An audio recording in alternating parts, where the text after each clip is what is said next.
Selamat datang kembali di channel YouTube Pinterest Channel.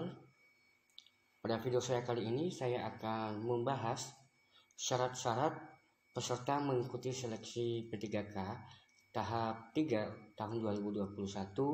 Video ini saya khususkan bagi rekan-rekan guru yang mengikuti seleksi P3K tahap 3 yang dimana tidak lulus tahap 1 dan tahap 2. Nah, apa aja sih syarat-syarat guru atau peserta mengikuti seleksi P3K tahap 3 ini? Nah, mari kita lihat dalam video ini. Saya akan menjelaskan satu persatu. Nah, Bapak Ibu, kalau kita lihat dari alur yang sudah ditentukan oleh Panselnas, Panitia Seleksi Nasional Pelaksanaan P3K tahun 2021, bahwa ada ketentuan-ketentuan dan syarat dalam mengikuti seleksi P3K, baik itu tahap 1, tahap 2, dan tahap 3.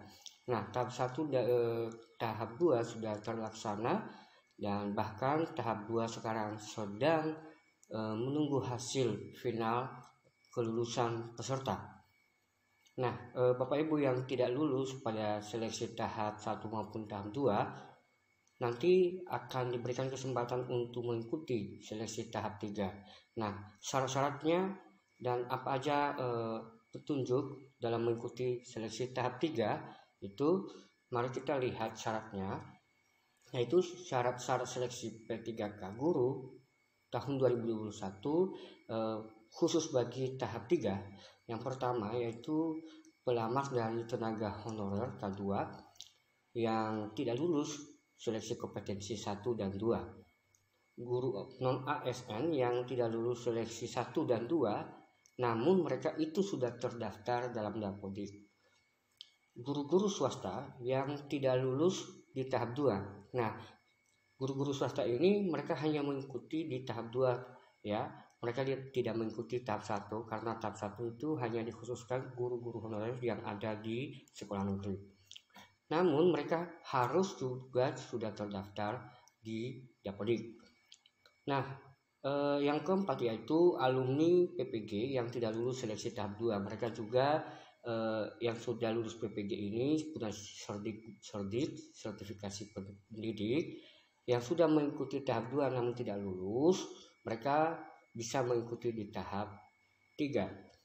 Nah, kelima, peserta yang lulus. Nah, peserta yang lulus nilai ambang batas namun mereka tidak mendapat posisi di sekolah pilihan mereka atau tidak lulus nilai ambang batas di tahap 1 dan 2. Nah, guru-guru yang sudah lulus ambang batas, melewati ambang batas, mereka itu tidak mendapatkan posisi ya, lulus tetapi tidak mendapatkan posisi. Contohnya yang dibutuhkan atau formasi di sekolah itu hanya 1, sementara yang melewati batas ambang batas yaitu 2, sementara yang harus mengisi formasi 1 itu yaitu yang nilainya tinggi ya, di ranking, sehingga yang nomor 2 lulus tapi tidak mendapatkan informasi.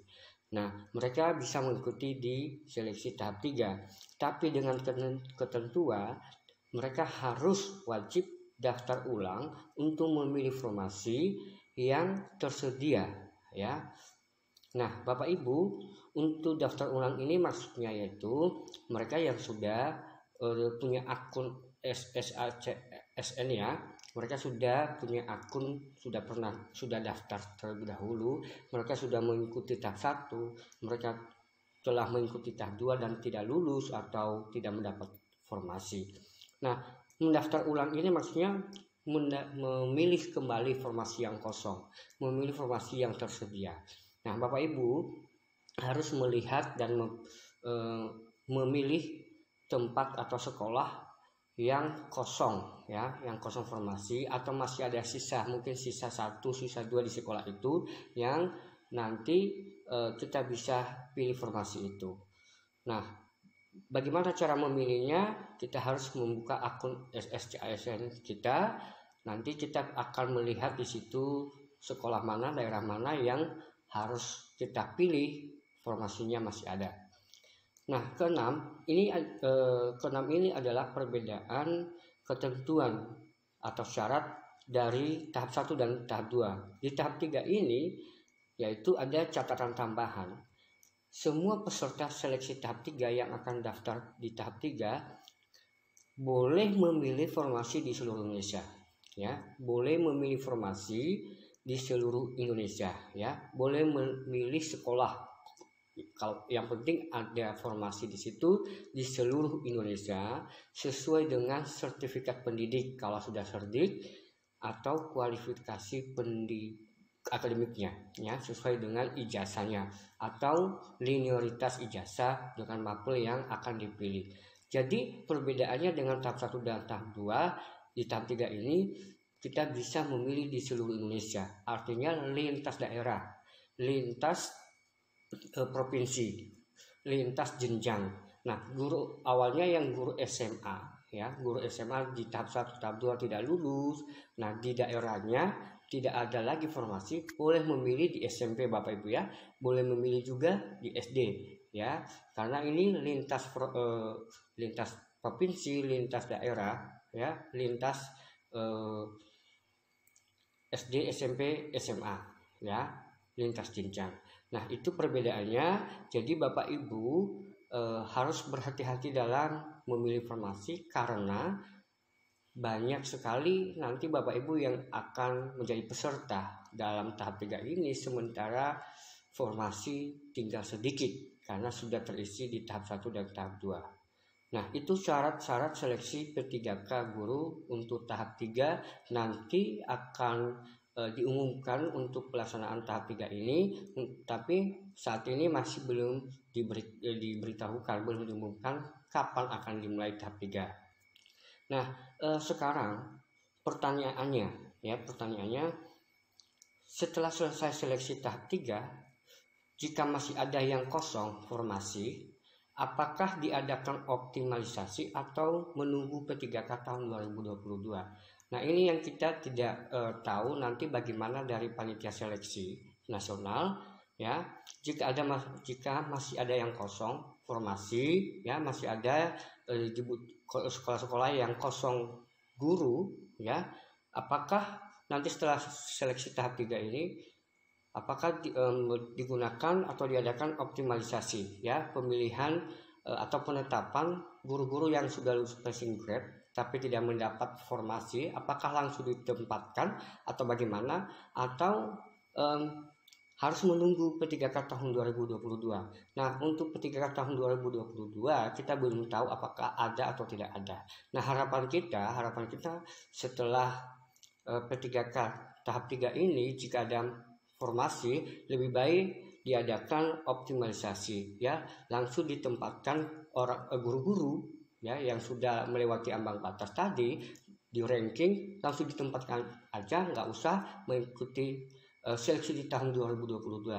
Biar sekolah-sekolah yang masih kosong itu, yang ada formasinya, bisa langsung terisi untuk tahun 2021 ini.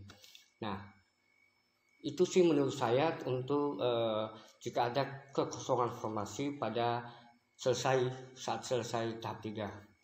Nah, menurut saya juga teman-teman nanti setelah selesai tahap 3 itu pasti harapannya untuk langsung ditempatkan aja lah, gitu ya. Jika ada yang kosong di seluruh Indonesia, ya langsung ditempatkan aja di ranking, gitu aja. Nah, mudah-mudahan video yang saya buat ini dapat membantu Bapak Ibu dan bermanfaat bagi semuanya, ya. Dan biarlah video ini bisa disebarkan, silakan di like juga, silakan bantu dengan menekan tombol subscribe, dan silakan ikuti terus video ini. Jangan lupa untuk tekan tombol loncengnya supaya setiap informasi-informasi saya melalui channel ini dapat Bapak Ibu mendapatkan informasi melalui channel YouTube ini. Terima kasih, semoga bermanfaat.